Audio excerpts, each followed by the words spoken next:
I expect you know half full or half empty. The optimist says one, the pessimist says the other. It's really just a question of your point of view, isn't it? Where you're coming from, how you're looking at it, or perhaps are your assumptions about life in general, actually. Something along those lines in the passage that we've just read, too. If you look carefully at it in verse 4, John the Baptist's message to Herod Antipas has been a repeated one. John had been saying to him, have her. Very clear in the way Matthew says this. The implication that John had said once, but that John had been saying implies some repetition. So if I were to ask, do you think John was wise to do this? Well, I might get different answers from you. Someone might say, well, of course he was right to stand up for the truth. Someone else might say, yes, but was there a clear need to say something so manifestly inflammatory like that? Actually, we don't know the background that Matthew summarises in this short phrase. Do we have a summary here of John's preaching over perhaps months, publicly criticising the morals, the behaviour of a national leader? Or is this an account maybe of repeated interrogation of John by Herod, such that instead of a public message of it is not lawful for him to have her, John is actually saying to him in person, it is not lawful for you to have her. I think we might sometimes be faced with the same kind of problems ourselves.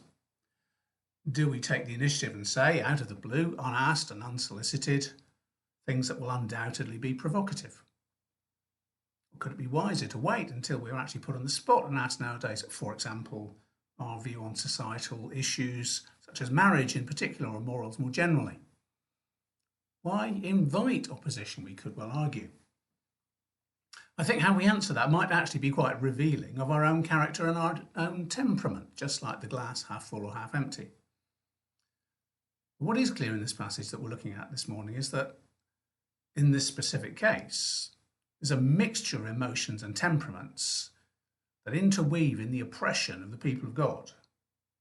It could be that John said more than was necessary. It could be that he only made his position so clear and explicit when he was put on the spot and he could not avoid giving the full, complete, straight answer. And I don't think we can tell. But we in our world nowadays have to face people of all sorts, some emotionally volatile and sensitive, some more placid, some guided by more rational argument, others reacting violently in response to the latest bit of internet fake news. A common factor, we're told, will be, indeed, all who desire to live a godly life in Christ Jesus will be persecuted. Here in Matthew 14, we're told what happened in the persecution of one such person. We won't all be called to put our lives on the line like this, the way he did, but we can learn to consider the variety of responses in the world around us to our witness, and therefore to walk in wisdom towards outsiders, making the best use of the time, letting our speech always be gracious, seasoned with salt, so that you may know how you ought to answer every person. So I'd like us this morning to pick our way through three different characters we meet in this passage. That might just leave us bewildered. I realise that. So we'll be finishing where the passage does. We can still do what those saddened disciples of John the Baptist do. They went and told Jesus. And the song that we're going to follow this with reminds us, in his arms he'll take and find a solace there. Anyway, here we are, back in Matthew's Gospel after a few months' break. The previous chapter, you might vaguely remember from way back now, is the one that is chock full of those wonderful parables. Matthew 13:3, he told them many things in parables, saying, a sower went out to sow. Verses 24 and 5, the kingdom of heaven may be compared to a man who sowed good seed in his field. While his men were sleeping, an enemy came and sowed weeds among the wheat and went away. Verse 44, the kingdom of heaven is like treasure hidden in a field. The strange thing was that somehow these sparkling, fascinating words counted against him back in his own hometown. The question is asked, Where did this man get this wisdom and these mighty works? Is not this the carpenter's son? Where then did this man get all these things? And they took offence at him. Actually, that's a question that's been asked before. We've seen some of these wisdom sayings in these parables. The mighty works. Well, remember, quite a few chapters earlier, Jesus had calmed a furious storm on the Sea of Galilee with just words. The disciples' question at that point seems entirely appropriate, entirely fair in that kind of context. And the men marveled, Matthew 8:27, saying, "What sort of man is this, that even winds and sea obey him?" This question is going to keep hanging over us until we get to chapter 16. Peter is granted insight from heaven as to who this Jesus really is. And then he still gets it wrong, still misunderstands. But it really is odd that people who should have known Jesus best in his hometown have already arrived at a decision that they will not believe their eyes. And for that, there are consequences. They took offence at him, and he did not do mighty works, many mighty works there because of their unbelief. And yet Matthew continues on. Something is certainly happening. The news of mighty works gets as far as the palace. At that time, Herod the Tetrarch heard about the fame of Jesus. Herod's response to Jesus, though, was not offence, but fear. He's a man with a troubled conscience and superstitious thinking, and that is not a good combination if you want to sleep soundly at night. But Matthew needs to insert a bit of backstory here so that we can understand where this fear comes from. And we'd met John the Baptist's disciples a few chapters earlier coming to speak to Jesus. Matthew chapter 12. When John heard in prison about the deeds of the Christ, he sent word to his disciples by him and said to him, "Are you the one who is to come, or shall we look for another?" So John is in prison then. Now we find out the details of why and how that ended with what you might call death in service. We're given some insights into the conflicted people who brought it about too. There's Herod, who is guilt-ridden. There's Herodias, who is spiteful. And Salome, who I think probably is best viewed as naive. So we start with Herod, guilt-ridden. The king, well, not precisely the king, to give him his proper title, it's Tetrarch. Bear in mind that Herod, the name, is a family name like Windsor in this country. We come across several Herods in the New Testament, and none of them are particularly nice characters. Back at the start of the book, we've got the one called Herod the Great, the one who's infamous for trying to trick the wise men, seeking the newborn Jesus, and then the slaughter of the innocents in the Bethlehem region. But he's now long gone. Matthew 2. But when Herod died, behold, an angel of the Lord appeared in a dream to Joseph in Egypt. We're 30 years on from there. Herod the Great's territory was divided into 3 parts after his death, and Herod, the Herod of our passage, Herod Antipas, takes over one of them. Now, technically, a tetrarch, coming from the Greek word for 4, should be one of a ruler of a fourth of something, but the word is actually used just to mean a slightly lesser high up in the hierarchy. He's officially 2 notches down from king. Never mind the technicalities, he is the local big cheese, and therefore he's the guy to watch out for. But he doesn't come over as very kingly, does he? In fact, it's quite interesting to compare him with the king Ahasuerus we've been looking at recently in the book of Esther, who seemed much more to be just carried along by circumstances and palace intrigues. In Herod Antipas' first appearance here, he comes over just like Ahasuerus, as almost comically and tragically too, troubled. So he has heard rumours about a miracle worker, the name of Jesus. A rather different alarm bell rings loud in Herod's conscience. He said to his servants, "This is John the Baptist. He has been raised from the dead." That is why these miraculous powers are at work. It's rather odd if you stop to think about it, because John the Baptist hadn't ever been recorded as working miracles. But isn't that exactly how a guilty conscience works? You've got some kind of hint about that back in the book of Proverbs. The wicked flee when no one pursues, but the righteous are as bold as a lion. was Sir Arthur Conan Doyle, the creator of Sherlock Holmes. He was supposed to have sent an anonymous letter to 12 of his friends with the message, "Flee, all is discovered." Only to find that over the successive weeks, half a dozen of those people did actually leave the country. But can I ask you about the state of your consciences? For it seems to me that, as with many other things, maintaining a state of healthy balance is difficult. It's quite possible to deaden a conscience. I don't want to overlook that possibility. But I think far too many Christians are troubled by a conscience working in the other direction, falsely accusing you. Remember that is one of the prime works of the being we call the devil. Sometimes we will say Satan, but it looks as if that isn't really meant to be transliterated as a name as such. In the Old Testament, at the start of that rather curious story of Job, it is usually translated as a name. And so, for example, in Job chapter 1, verse 6, there came a day when the sons of God came to present themselves before the Lord, and Satan, given a capital S there in the ESV, also came among them. But in Hebrew, that is just simply the Satan, meaning the accuser. Function almost, perhaps almost an ironic title of the devil. Come to the New Testament, there's a Greek word. Now, if you've read John Bunyan's The Holy War, you'll have come across the arch baddie there by the name of Diabolus. That's a Latin version of the Greek word, which is found in the New Testament, which means accuser or even slanderer. That's one of the devil's chief works.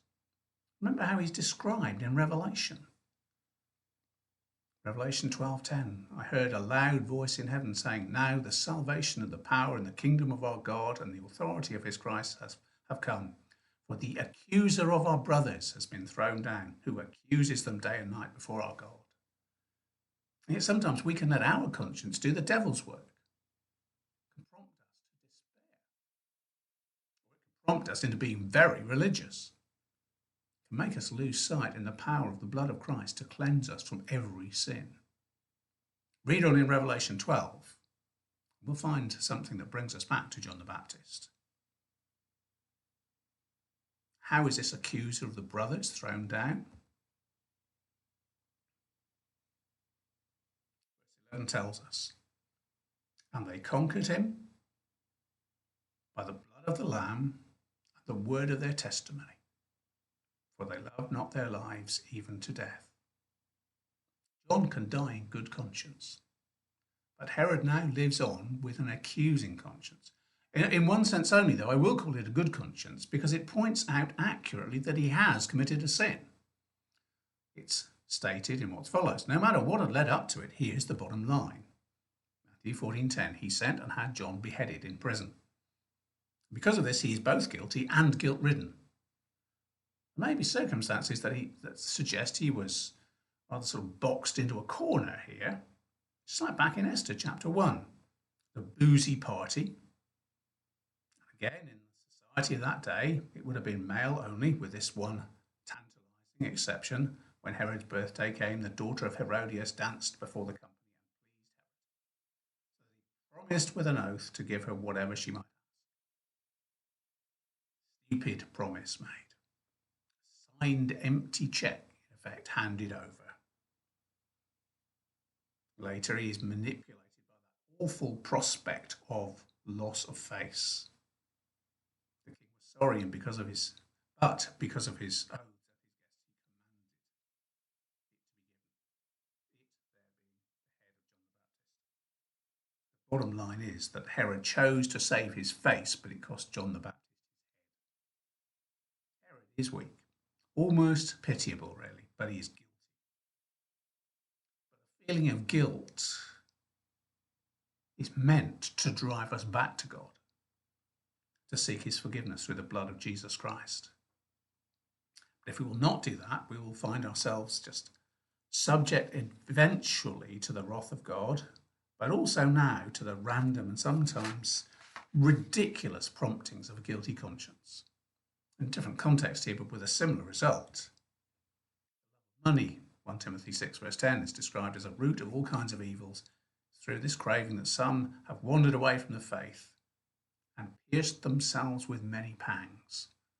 And that's not a bad description of Herod here, is it? We can almost have some sympathy for him, but not for the next character we meet. Herodias, who I think I just sum up as spiteful. Herod had seized John and bound him and put him in prison for the sake of Herodias, his brother Philip's wife. Problem? John had done that most audacious of things, spoken the truth to a powerful person who didn't wish to hear it.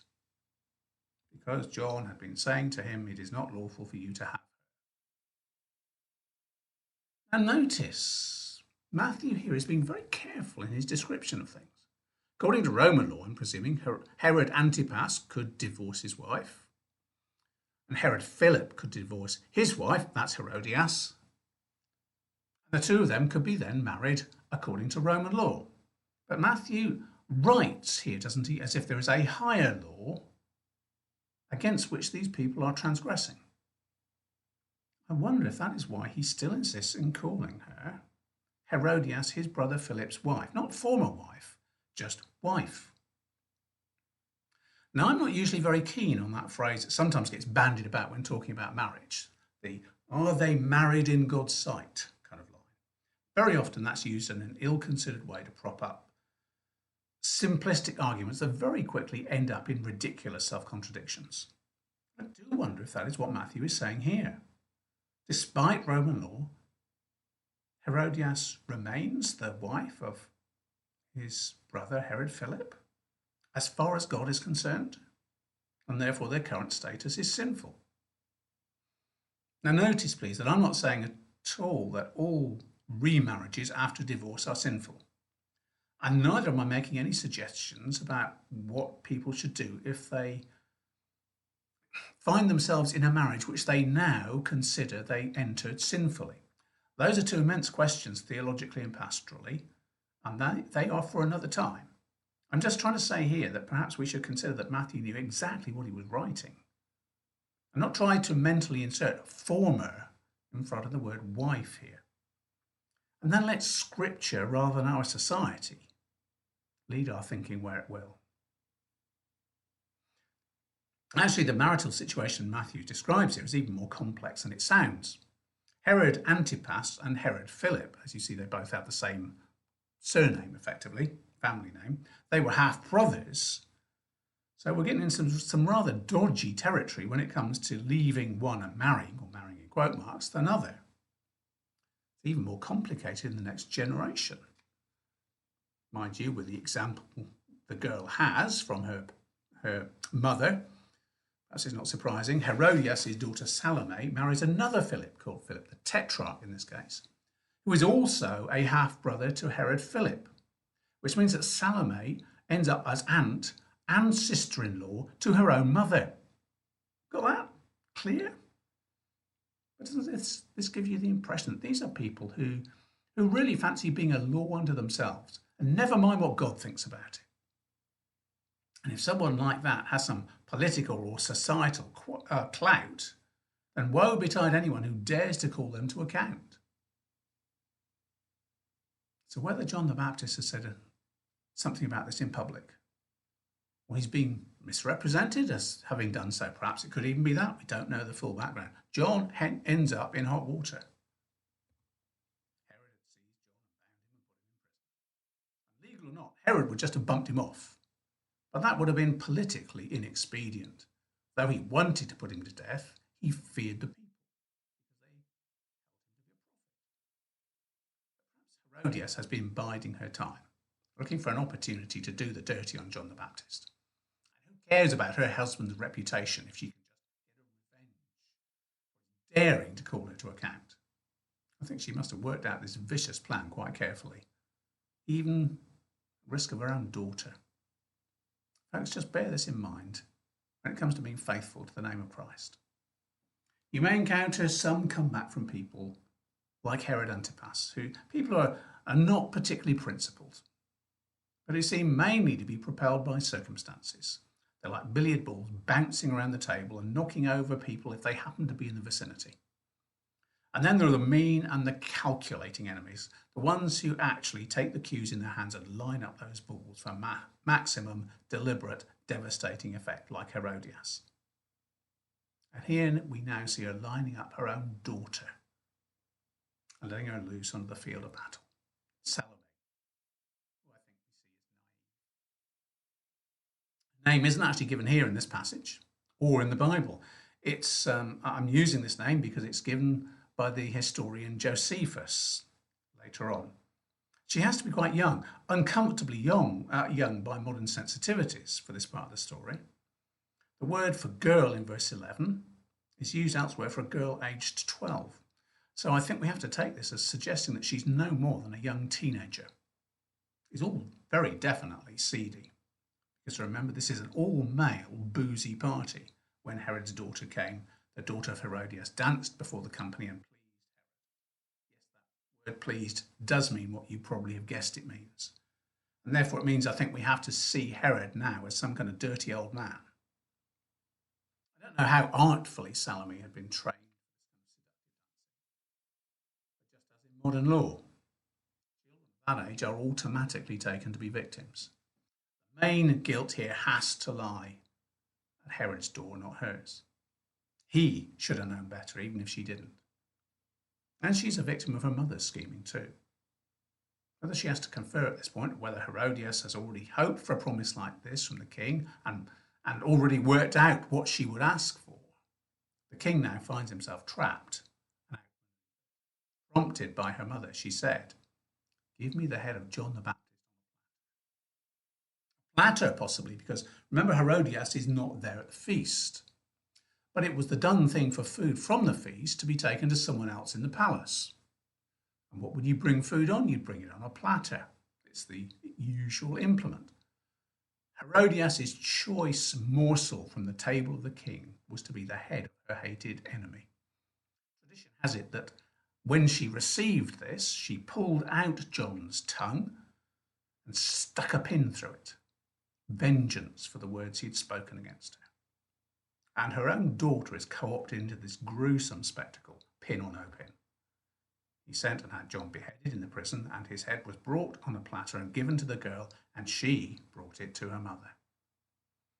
Perhaps this is meant to be a shocking reminder, I think, of the various people who might be involved in opposing the gospel. There are going to be people like Herod Antipas, for whom the gospel is more like inconvenient, who push back by fairly blind instinct. Vicious and calculating, who happily use all manner of underhand means to further their ends, and woe betide you if you happen to be in their sights. Then there are going to be others who are more like victims themselves, like this young Salome, pawns on the chessboard of life. Far too often themselves casualties of the spiritual war that's being continually waged. In fact, perhaps there are more like that than we sometimes think. We look at the people we regard as enemies of the gospel.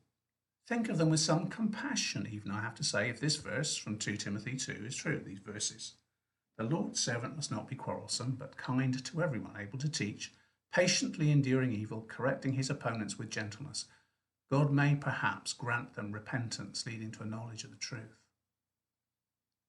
They may come to their senses and escape from the snare of the devil after being captured by him to do his will. So perhaps that is why this passage concludes with what is a very quiet sentence. No cries of outrage, though that would have been understandable. No rants calling for vengeance, which you could understand too. But just a calm morning in which they involved Jesus.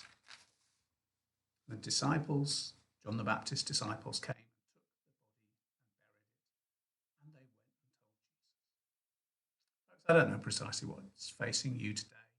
We all have some idea of lockdown and the effects in general, but how it's affecting you and your family in particular, we don't. Some things we can still manage to share when the screen comes on. We do our virtual church thing. But there are probably some worries, some sins, some shames that you still don't mention, you don't dare to mention to anyone else, even one-to-one with people you really trust. Go and tell Jesus. Some feelings you can't explain. There are some feelings you feel you shouldn't be feeling.